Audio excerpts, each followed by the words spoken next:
It feels like a lifetime ago when Honda and General Motors were co-developing EVs together. They're co-developing fuel cells. Honda contract manufactured General Motors and Ultium and LG to build EVs for them. And then things started to unravel. And now in today's news, it's one of the final straws of the remnants of what could have been a really strong automotive alliance between Honda and General Motors. But this is one of the last pillars of the Roman Empire to fall between these two companies. Honda to discontinue production of fuel cell systems at the fuel cell system manufacturing plant, and they're scrapping this joint venture between Honda and General Motors. Now, ironically, Honda behind closed doors was working on their own next generation fuel cell technology. They don't need General Motors really for anything, in my opinion. Maybe for body on frame trucks, if Honda or big VA, like if Honda wanted to be less Honda and be more American, have body on frame trucks. But everyone says they should work with Nissan for that. But before we go down memory lane and talk about the rise and fall of Honda and General Motors, but stay to the end because I want to brief you guys on Honda's redirection with EVs, and we'll talk about how Mazda is postponing their EVs, which I find funny because they keep doing it every year. We have new pictures of the Land Cruiser FJ. I know it's not EV news, but I'm excited for it, so I'm going to talk about it. And lastly, China's forcing you to be monitored if you buy one of their new EVs. Lovely. All right, so let's go back to the beginning here. All right, April 2020, the announcement that really feels like so long ago, and it had the potential to reshape both of these companies' outlooks in the United States. General Motors and Honda jointly develop next generation Honda electric vehicles powered by GM's Ultium batteries. And this is when we learned about these two new SUVs, these two new EVs from Honda. Obviously, one became the Acura ZDX and one became the Honda Prologue. The exteriors and interiors of the new EVs will be exclusively designed by Honda. I would say exterior-wise, yes, very, very unique. Interior-wise, they all feel the same. Sales expected to begin in 24 model year. The ZDX ended in 25 model year. Honda also joined General Motors' battery module development efforts in 2018. You have to keep in mind, Honda also still has a partnership with LG at the battery factory in Ohio. Honda is still building their own 0 Series EVs in that Marysville, Ohio plant starting this year with the Acura ZDX. All right, so this was the pure potential moment, like what could really come of this. And then we got 2 years later, so this was before the launch of the ZDX and the Prologue. GM and Honda will co-develop affordable EVs targeting the world's most popular vehicle segments. And these new EVs were to go on sale at this point in time just next year, 2027 in North America. And this collaboration designed to enable global production of millions of you guys. This, like, they're like, oh yeah, things are going well developing these first two EVs together. But what if we went all in together? Millions and millions and millions of EVs, which if they stuck with it would have cost them maybe their companies in total. It would have absolutely screwed both of them. But as we know, it didn't start there and end there. It ended a few years later. But autonomous taxi service in Tokyo. So this is another. Back in April 2024, the future of Joy of Mobility by Honda, they teamed up with General Motors Cruise Origin, which was funny because when I was at the Japan Mobility Show like 2 years ago, that's when the news came out that General Motors and Honda were separating with those new vehicles. Guys, this was in December. And just a couple months before when I was at the Mobility Show, Honda and he's up here, Mibase on 2 months before they scrapped this. So he he knew this thing was done, dead, over with in October, maybe before then. And he still had to get up and show this autonomous cruise vehicle, which in 2 months they would officially announce them walking away from General Motors Cruise. Now we go back to June. I know we're skipping around, but back to fuel cell. Honda advances hydrogen strategy with production launch of fuel cell electric vehicle in Ohio. This is their joint fuel cell system, which was announced a couple of years ago. And this fuel cell system is still in the plug-in hybrid of the CR-V. For how much longer, I don't know. It really is only sold in certain areas of California, to my understanding. Unfortunately and quizzically, And head scratchingly, we don't have a plug-in hybrid CRV that runs on the most abundant fuel in the world, gasoline. We don't have a plug-in hybrid with the range extender variant being gasoline yet. Okay, we'll discuss that here in a little bit. Okay, and then we fast forward, ending of the tax credit happened in September. And well, guess what? Immediately, Acura killed one of its joint vehicles with General Motors. This one is built in Spring Hill, Tennessee. The other one, the Prologue, the Honda product, is built in Mexico. Now, Prologues are starting to come in. You know, the 26 models, they were very, there was a bit of a lull in volume between 25 and 26 models out there. But look, there's 207 Prologues in my area. And when I drove by my Honda dealership January 1st, there were like 8 sitting outside. You get these things for around 40 grand, but still too expensive because the new BZs out there, for example, look, I'm seeing them for about 32,000. And we're talking probably fairly similar range. We're talking fairly similar acceleration, fairly similar experience overall, similar charging, etc. But one costs 8 grand more starting. And then one's also built in Japan. The Toyota's built in Japan. Well, the Honda one is built by General Motors in Mexico. Not as desirable, if you ask me, on many, many regards. However, I do think the Honda looks better, but looks aren't everything. I have nothing against cars built in Mexico, but if I have the choice between one being built in Mexico and one being built in Japan, the one being built in Japan offers similar specs for 8 grand less, I think you guys would come to the same conclusion. So I don't expect the Prologue to be around for a 27 model year. If it does, it's a miracle because the EV demand's not good. Honda's going to be still spending tons of incentives to lease this thing to get these into customers' hands. And after this most recent announcement that Honda is discontinuing the fuel cell system and production with General Motors, there's only one remnant left of this very short-lived collaboration, and that is the vehicle we just talked about, the Prologue. I think this is it. I think this is the last model year. You don't get fined anymore, more than likely by CAFE. Now, Honda might need to have EVs in certain markets like California where there's a small demand still in some of the CARB states for EVs, but they really don't need it around. In fact, just make more CRV hybrids. I think that's what the general masses want. Actually, I know that's what the general masses want, as well as an HRV hybrid, etc. Like, keep hybridizing your product, Honda, and don't even get me started on their large platform hybrids. All right. And speaking of which, I need to bring this up. Okay. So you have the very short and fairly fruitless workings between Honda and General Motors that were about, 4 years of strong relationship, and then the last 2 years have been the collapse of that relationship. But what is Honda working on? Okay, what does Honda have coming? Well, we know about the 0 Series EVs coming out of Ohio, starting with the ZDX, and then I think I might have heard that the Saloon and the 0 Series SUV on the Honda end has been delayed until 2027.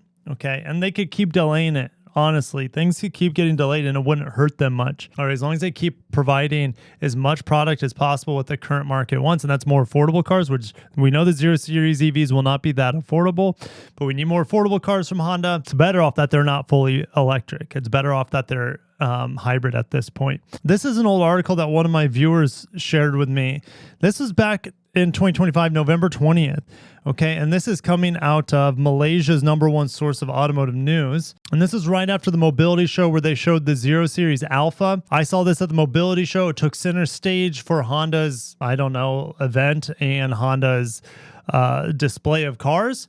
This sat in the middle of the 0 Series. Ironically, well, of course, they're getting it in Japan. We're not going to get it here in the United States. It's made in India.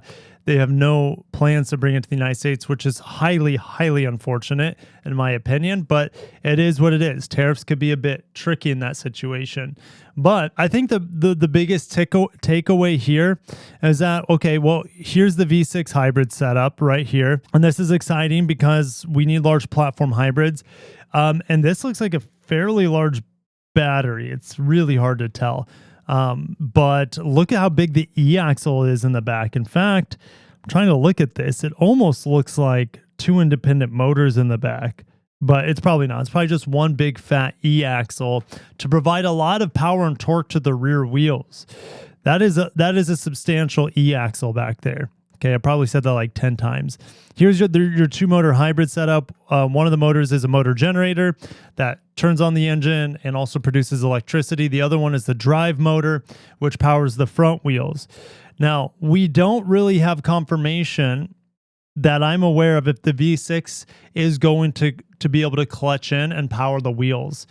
It would be awesome if it could, like Toyota's setup, and that would give Honda an awesome large platform hybrid here that could tow, get good fuel economy, as well as have really good on-demand power. And that's something I'm a bit worried about, is about the on-demand power. If this new V6 can't clutch into the wheels, but time will tell on that, honestly. Here's one of the nuggets here. Mibe, the president of Honda, he says, we'll continue to develop hybrids that are suitable for each market. Somewhere between hybrids and EVs, there could be space for the plug-in hybrid as well, I suppose. Absolutely. Plug-in hybrids are definitely an underrepresented powertrain here in the United States. Some people says it's the worst of all worlds. Some people say it's the best of all worlds because you have your range, your electric range for city driving. You just plug in every day. And then you have your gasoline engine on board for your longer trips, and you don't have to worry about range anxiety. Okay, but then you have two powertrains on board. They are costly, X, Y, and Z. But there, in my opinion, plug-in hybrids can also, if you look at Volvo setup, really powerful, pretty efficient, fun to drive. And yeah, it's just a great system overall. If you look at Toyota's plug-in hybrids, really powerful, really efficient, even in hybrid mode, great EV range, and they're pretty much bulletproof. They're just as bulletproof as the non-plug-in hybrids. Okay. Meaning the standard hybrids. There's just a bigger battery, and you would have a plug too. Anyways, it's a little bit more costly to build the plug-in hybrid other than just putting a bigger battery in it. But in general, it's not that much different than what Honda's doing right now. Honda's hybrids, two-motor hybrid, drives purely on electric propulsion unless you're on the highway. So all Honda needs to do is add a plug and add a bigger battery, and you're going to have a really solid plug-in hybrid. The technology's there. Look, it exists in the fuel cell hybrid. That exists. But the issue with Honda's current plug-in hybrid is that they don't have a powerful e-axle to help out the front motors.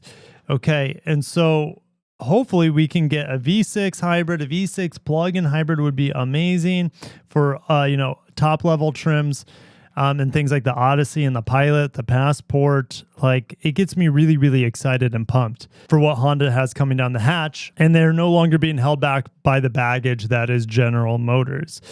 What are some of the positives that came out of General Motors? Well, I think it helped clarify what Honda wanted to do and didn't want to do. I'm sure they got a lot of learning out of it, but maybe not the return on investment that they were hoping for. Same thing can be said for General Motors. All right, let's shift gears and then I'll get you guys out of here. Mazda delays EV plans by 2 years to 2029 as market softens. As we just talked about, Honda, has spent so much money into electric vehicles, reworking their plants, building supply chains, working with potential rivals, which they brought General Motors, a rival, in as a friend to hopefully reduce the cost burden and resource burden that is EVs. And here's Mazda. They're just like, we'll let everyone waste their money on EVs. We'll develop them. We'll put a little bit of money in here and there, but we just need to get our hybrids out to the market. That's coming next year for them for the CX-5. By the way, I'm driving the new CX-5 very soon, so stay tuned for that. But they just keep pushing it back. Mazda probably is in a better position than maybe anyone else, okay, that for not having been bit by investing too much into EVs. And Mazda says, hey, we're always listening to the market's voice. And they had an EV, which is the MX-30, had 100 miles of range. There's one in my area, meaning I see someone driving one like once or twice a year. It's the same silver one. I'm like, wow, how did that make it here from wherever it came from? Maybe it was sold from the dealership here. I have no idea. Mazda expected EV sales to account up to 40% of its overall global volume in 2030. Now they're thinking it's going to be under 25% because, well, USA market's so big for them, and the U.S. energy and environmental regulation policy has changed here in the United States. And now you add tariffs, and so Mazda's definitely not in a hurry. However, in other parts of the world, okay, these EVs, they launched in China, the Mazda CX-6E. It's a gorgeous car. This is like I mentioned, it's built in China, and I love the purple on it. I don't know why we can't get this purple in America. This is coming to Europe this year and Australia, and this is off the coattails of the Mazda 6E. Yes, the sedan, the electric sedan version of this car, essentially. Mazda can work with the Chang'an Mazda joint venture in China. They can build EVs there for little cost, and you're in the EV hotspot, so build them, develop them there, and then send them out to other markets that will take them, who absolutely need EVs, which Europe and Australia are EV crazed with their policies. So Mazda's like, we'll just give everyone our Chinese EVs. Easy, simple, it's affordable.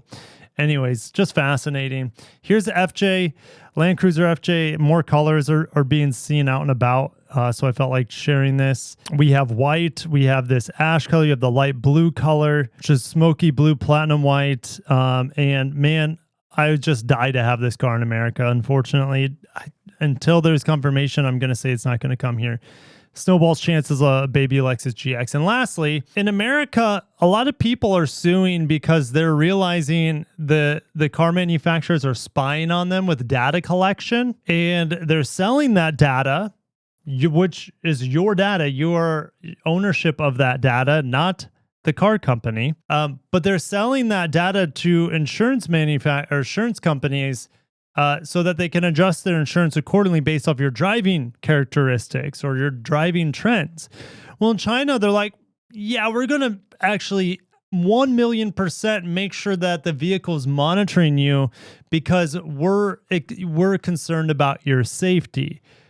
This is a reason, this is a big problem, and this is a reason why, in theory, besides saving our own manufacturing market here in the United States, this is the other reason why Chinese cars aren't really allowed here, is because of their excessive spyware into their vehicles. I still would like to have one. I don't care. What are they going to spy on me, right? I don't know. I would still like to drive one, or at least have the opportunity to be spied on with my car purchase. I don't know. Maybe not. I'll see you guys in the comments. I'm just joking around at this point. Honda's given up the General Motors, the old ball and chain.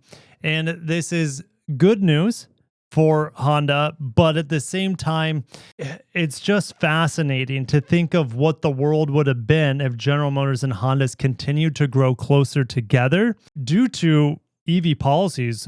Effectively, they would have had to make more than a third of their cars and sell over a third as BEVs in the CARB states, and over 40% the following year. And it kept growing until you pretty much have 100% EV by like 2045 or 2035, excuse me.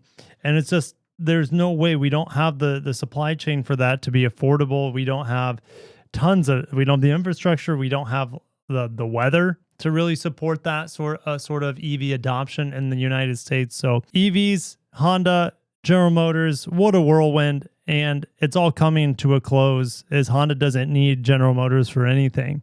They don't need them to split the cost anymore for anything.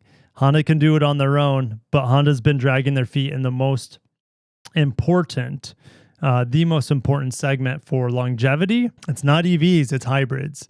Hybrids can scale with better battery technology. They can scale to offer better fuel economy if the governments require it. What hybrids don't do is if the government all of a sudden say, hey, no, EVs are the savior of the human race, and even a hybrid is polluting and it's going to kill off the human race. We need to get rid of hybrids because they're evil, and we don't care what people want because the government knows what's best for the people. Anyways, you guys know how I feel about forcing of EVs, and how relieved not only I am, but most of the manufacturers are, or should I say traditional OEMs are relieved that they don't, in the United States anyways, that they don't have to comply with selling millions and millions EVs to the detriment of the companies. Okay, so all right. Thank you guys. See you in the comments. Have a great day. Peace.